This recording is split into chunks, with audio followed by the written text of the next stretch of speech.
These big clouds into your Photoshop. What you want to do is just stretch that out, make it cover the whole Photoshop canvas, and then hit enter on your keyboard, and that'll save it. Okay, make sure you hit enter on your keyboard and it saves it.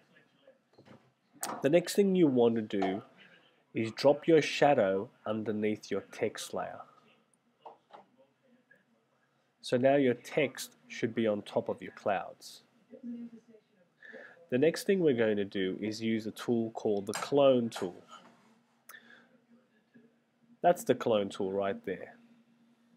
Now before you use the clone tool, you have to ask yourself one question. What do you want to clone, and then where do you want to put it? Let's have a look. If I click on the clone tool, we need to be on the clouds layers, because I want to clone the clouds and then put it inside my text. Now there's a few things you need to learn here, so let's pay attention. The first thing we need to do is rasterize our layers. Okay? Because this is still text and this is a picture that we just brought in, we need to rasterize them both. Now that enables us to edit them. So let's go ahead and right click our layers and go rasterize layer, and do that for our text as well. Now let's go ahead to our clouds layer, make sure that's selected. Go over to clone tool, make sure you click on clone stamp tool.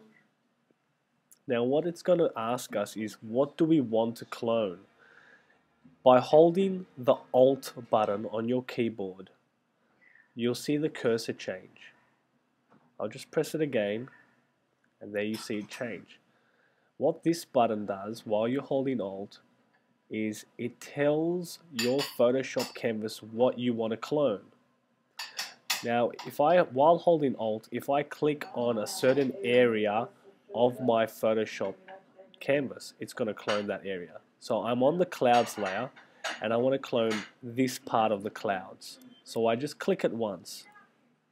I just left click that area once, and now I've cloned it, and you can kind of see it. It's following my mouse. I'm going to right click the screen, make the size bigger, and make the hardness harder, and you'll be able to see it a little bit more now. What I want to do is, I don't want to clone and paste my clone into my clouds layer. I want to paste it into my Osmond layer or my text layer. So I'm going to hold now Control on the keyboard, and I'm going to click this little box right here. This will select my text. You see how it's selected? It's highlighted. It's jumping up and down on the screen. This will make sure that I don't clone anywhere outside of the text. Okay, so all you do is hold Control and click inside that text box to have your text highlighted. Making sure you're on your text layer, get the clone tool and just paint over your text. And you should have colored in your text. Your color should be gone, and now you should have a more cloudy effect inside your text. Now to get out of the clone tool and to get this text unselected, you grab the second tool, which is the selection tool, click that once, then click on your canvas. The next thing we want to do is turn the eye off the clouds layer, just to have a look. So now we got a cloudy text.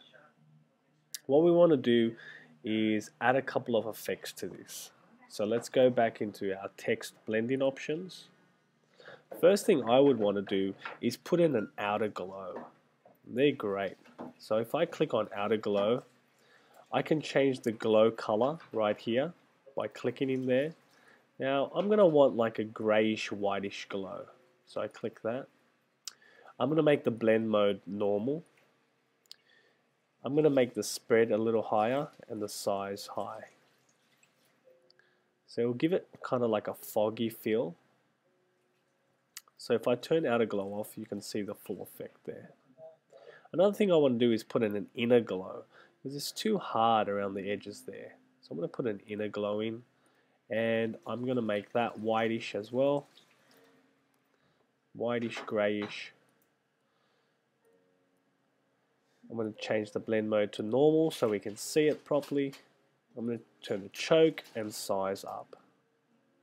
That's probably too much there. Turn it back down. That's pretty good. One thing we probably don't want is the bevel and emboss. It's really popping out our text too much. We want it to blend in more. If you do like bevel and emboss, keep it in. It's up to you. You can always reduce the depth of your bevel and emboss, and that way it won't show up as much. That's probably the better option actually. Keep bevel and emboss on. I've brought mine down to roughly 30%. You can bring yours down further or higher, whatever you like. After that, we're just going to hit OK. You can check out some of these other things and see what they do, but really we want a realistic effect to our clouds. Hit OK when we're finished. Our text layer is completely done, but one thing we're missing is clouds for the whole area. Let's bring back our clouds layer. Make sure you've selected clouds, be on that layer. What we're going to do is erase around there and keep parts of the cloud. So let's get the eraser tool, this one here, it's the eraser tool. I want you to right click your canvas, make sure the eraser tool is pretty big, bigger than your text. About that big's pretty good. Bring the softness down to about 10%. And what we're going to do from the edges is start erasing the clouds.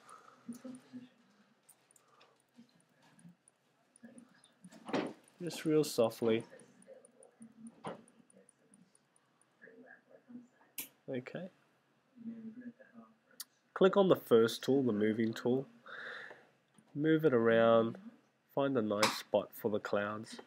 One thing you might want to do is reduce the opacity on the clouds because we can't see the city underneath them.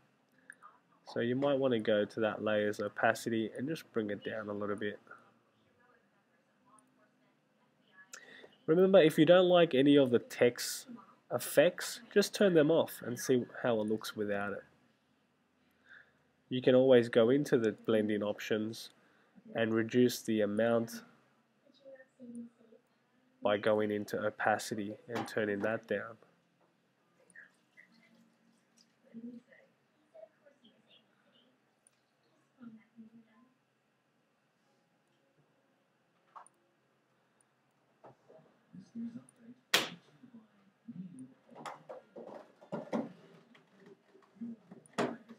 Okay, and that's it, we're finished. Go ahead and save your Photoshop canvas and save it into your home drive. Go File, Save As. Remember, if you want to continue editing, keep it as a PSD file or a Photoshop file.